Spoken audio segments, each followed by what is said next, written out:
Hello everybody, Kelly Rice here, but I write under my pen name KM Rice, and welcome to 2018. I apologize for not having a new vlog episode up sooner. I fully intended to, however, once again I was struck down by an illness. Hopefully you still can't hear it in my voice too much, and hopefully I won't have to stop to blow snot into a Kleenex. That was a really disgusting and graphic description. If that happens, I'll cut it out in editing. But needless to say, I'm on the mend now, again, and happy to be answering your questions once more on this wonderful author vlog. Just some quick reminders to you guys. If you are enjoying this vlog, you can support it for $1 on Patreon. That's right, kids, $1. And that's because I know most of you are my fellow writers, and most writers throughout history, except for J.K. Rowling and Stephanie Meyer, have, don't have a ton of extra funds. So $1 does it, folks. And the other thing I wanted to remind you about is that I still have my calendar for sale for 2018. It's comprised of the photography that I took on the Dingle Peninsula in County Kerry, Ireland, a region where the people there still largely speak Irish, or Gaelic as you might know it. And it's National Geographic Traveler once called it the most beautiful place on the planet. So you kind of can't go wrong when you point your camera somewhere there. And you can find that on my Etsy shop. So I'll put the link below. And without further ado, I'm going to move on to today's question, which was sent in by Trevor Prime. Okay, I've had specific instructions on how to read this question. What's the process of creating a world that was what was Tolkien's process of doing the same for Lord of the Rings, and do you use daydreaming to help you write in general? And then Trevor Prime, in parentheses, said this is meant to be read on camera in one breath. I hope I served you well on that one, Trevor. I did my best.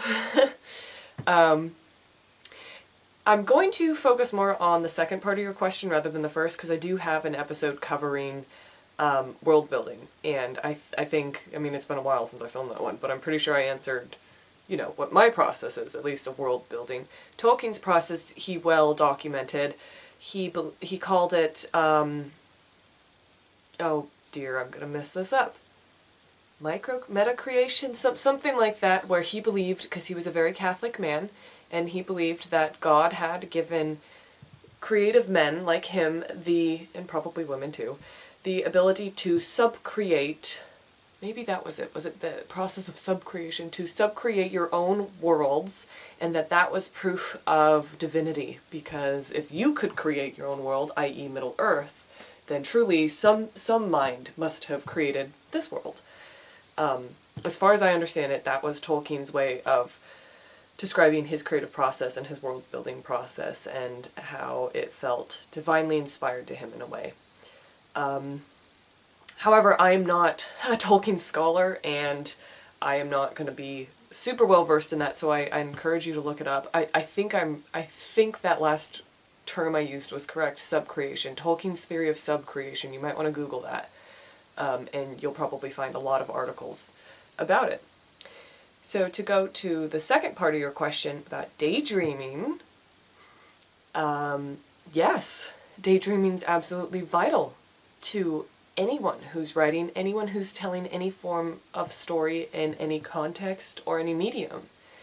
And I can't tell you how many times, especially when I was younger, that I was totally relaxed, often in class, looking out the window or whatever, and I'm daydreaming, and I would watch whole scenes play out in front of me.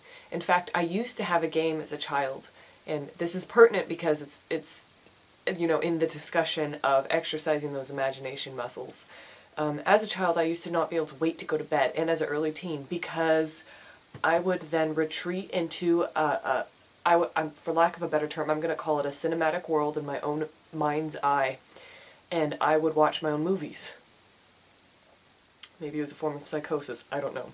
But usually it was being inspired by a film or something I'd been exposed to, and then me wanting to take my own spin on it, me wanting to have that side character take the lead, or, exploring a different story within the same world. In a way, it was kind of like mental fan fiction, I suppose, except that I was vividly imagining it all, and I think that it's vitally important, especially to children, to be encouraged to imagine in such a way and to use their imaginations in any way that they can, so that we have more thinking that is outside of the box, more of those neurological connections that are not run-of-the-mill, so that we have creative solutions to complicated problems.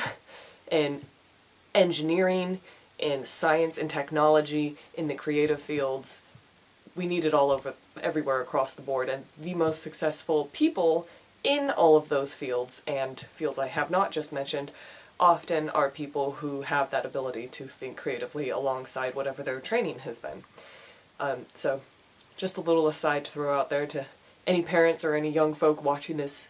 Yes, engage your imagination in every way possible. It will not lead you astray. And you might feel like you're wasting time or you're dilly-dallying, but what you're actually doing is building vital mental muscles that will help you in every aspect of life. There's a couple theories of why we have imagination, and again, I'm not an anthropologist, I'm not a psychologist, some people could probably speak to this better than I can, but the ideas that I've been exposed to that make sense to me are that we evolved to have this ability so that we can learn vicariously without having to subject ourselves to situations that could be dangerous or could be harmful. And we are obviously highly social creatures. And the ability to how like you'll be in a situation and someone will say something to you and you don't know what to say right at the time, and then you have a George Costanza moment as you're falling asleep and you're like, that's what I should have said back. That's a natural part of the process of human psychology, of not only processing your experiences and what you've been through, but preparing you for the next time so that you will be better geared to face whatever the situation is. And I think we evolved that way, not only because of, in our primal days, hunting, how okay, the animal reacted that way, how can I do that better next time, and being able to vividly picture those situations and interpersonal situations, because we only survive because of each other. And if you can't have those interpersonal relationships and understand what's going on, all the nuances and dynamics, it's going to be difficult. So imagination helps you with that. The upside of having evolved this way, of course, is that we can also fathom worlds that don't really exist, like Middle Earth. I'm going to get in trouble for saying didn't really exist or don't really exist, but you know what I mean. Places that were birthed from imagination. That doesn't necessarily mean they aren't real. I think that's a different episode in the works, or should be. It kind of goes back to my lying one, but I'm very curious about the nature of creativity and where these things come from. So, the ancient Greeks believed in muses. The three muses would whisper into your ears, into the poet's ears, and tell them the story, and it does feel like that. It's like how Michelangelo says, the sculpture is there inside the marble, I'm simply freeing it. And there have been plenty of times that I've written down stories, and that's what I feel like I'm doing. I feel like I'm being guided, whether that's by my the power of my subconscious, or by an outside force, or other psychological factors. I don't know. I'm open to it all. I'm very, very fascinated by that. So daydreaming is absolutely essential to any developing mind. And by the way, your mind will be developing until you're dead and probably after. So I'm not just talking about children. I'm talking about all of us. It's a very essential part of being alive and having mental and emotional and spiritual balance. As an adult writer, I find that I am less inclined, probably because I'm not in school anymore, and if I'm in a meeting or something like that, I really need to be paying attention, so I'm not going to be daydreaming in those situations. I find that the daydreaming kicks in when I'm running, because I try to run regularly, and I've spoken to this before, how it seems to trigger the mechanical, the biological aspect of running, that pattern and the heartbeat and movement. I think movements for a long time been associated with iambic pentameter, with memorization. When I was growing up, when we'd had to memorize snippets of Shakespeare or whatever, our teacher would always tell us, walk. Go for a walk as you memorize it, and you'll memorize it way faster than you would if you're just sitting there looking at it. So that's an aspect of it. And another part is, I think, listening to music as I run. Listening to music helps me relax and trickle into my imagination and into my subconscious more, and have access to those parts of my being.